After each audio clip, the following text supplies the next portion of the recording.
সালাম আলাইকুম। বাংলাদেশে আওয়ামী লীগের শাসন আমলে যেই সকল মানুষগুলো সোশ্যাল মিডিয়া প্ল্যাটফর্মের মাধ্যমে ভালো কাজের মাধ্যমে কিন্তু আওয়ামী লীগ করত, মানুষের হৃদয় জয় করেছিল, তাদের মধ্যে একজন হচ্ছে ব্যারিস্টার সুমন। ওনাকে দল মত নির্বিশেষে সকলেই কিন্তু পছন্দ করত, কিন্তু জুলাই আগস্টের শেষ দিকে এসে ওনার বেশ কিছু বক্তব্য অ্যাক্টিভিটিজের কারণে তিনি আসলে দলীয় পয়েন্ট অফ ভিউতে অনেকের কাছ থেকে খারিজ হয়ে গেছেন। কিন্তু তার কিন্তু আমার মনে হয় আওয়ামী লীগের আমলে যে যতগুলো এমপি সারা বাংলাদেশে ছিল এর মধ্যে ব্যারিস্টার সুমন তিনি দলমত নির্বিশেষে সকলের কাছে গ্রহণযোগ্যতা ছিল, কারণ তিনি যখন কোথাও যাইতেন সেখানে আওয়ামী লীগের অনুসারী আসতো না, সবাই আসতো যে ব্যারিস্টার সুমনরা এক নজর দেখার জন্য।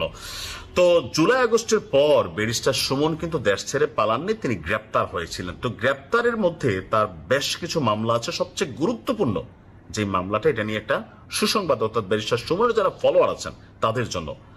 চুনারুঘাটের একটা হত্যা চেষ্টা মামলায় ব্যারিস্টার সুমনের আপনার কিন্তু সাজা হয়েছিল বা রায় হয়েছিল। সেই রায়ে এখন নতুন করে যে রায় আসছে, তিনি জামিন পেয়ে গেছেন।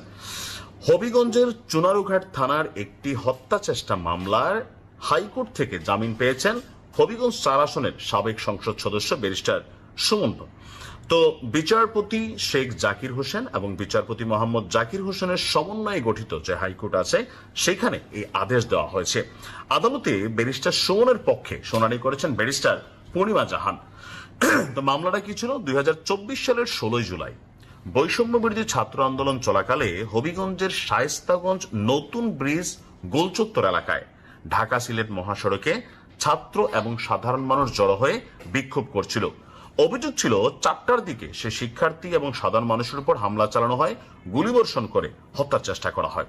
এই ঘটনার প্রেক্ষাপটে ২০২৪ সালের সেপ্টেম্বর মাসে হবিগঞ্জের চুনারুঘাট থানায় সাবেক সংসদ সদস্য সুমন সহ ৯৭ জনের নাম উল্লেখ করে অজ্ঞাতনামা আরো ১৫০ থেকে ২০০ জনকে আসামি করে একটা মামলা দায়ের করা হয়েছিল, হত্যা চেষ্টা মামলা।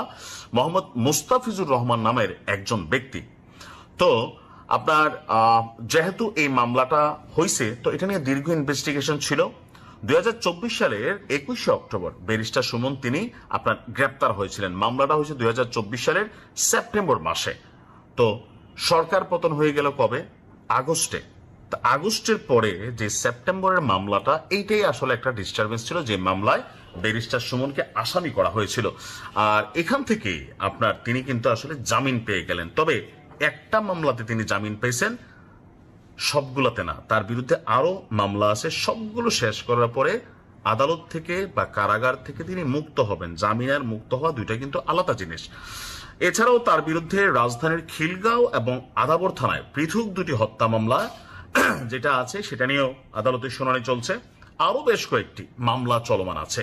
আর এই মামলাগুলো চলমান থাকার পরও তিনি এখনই কারাগার থেকে মুক্তি পাচ্ছেন না। অর্থাৎ ব্যারিস্টার সুমনের জামিন হয়েছে, কিন্তু কারাগার থেকে তিনি বাহিরের আলো বাতাস দেখার জন্য আরো যতগুলো মামলা আছে সবগুলোতে তাকে জামিন পাইতে হবে। তবে আমার কাছে মনে হয় যে ধরেন তিনি হয়তো শেষমেশ জামিন পেয়ে যাবেন। তবে তিনি যেহেতু একজন ইনফ্লুয়েন্সার, তার ইনফ্লুয়েন্সের ক্ষেত্রে অনেক ক্ষেত্রেই হয়তো রাষ্ট্র টেকনিক্যালি অথবা ক্ষমতাসীন সরকার যারা আছেন তারা আসলে কিভাবে নেবেন। আবার বাংলাদেশে তো একটা প্রেক্ষাপট থাকেই, ধরেন যেই সরকার ক্ষমতায় থাকে সেই সরকারের ইশারাতে অনেক কিছু এই দেশে পজিটিভ নেগেটিভ আসলে ঘটে, অতীত ইতিহাস সাক্ষী। তবে আওয়ামী লীগের অনেক মানুষকে নিয়ে সমালোচনা করা যায় ব্যারিস্টার সুমনকে নিয়ে তার শেষ অ্যাক্টিভিটিজের জন্য। তবে জামাতের যারা আছেন তারা কিন্তু ব্যারিস্টার সুমনকে হজম করতে পারেন না। কেন?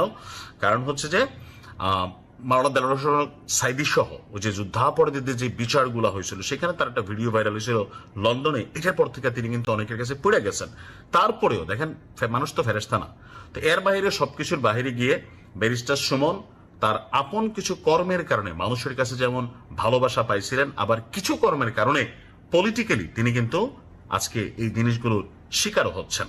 তো দেখা যাক ব্যারিস্টার সুমনের কারাগার থেকে মুক্তির জন্য যে দীর্ঘ প্রচেষ্টা সেটা কবে নাগাদ শেষ হয়।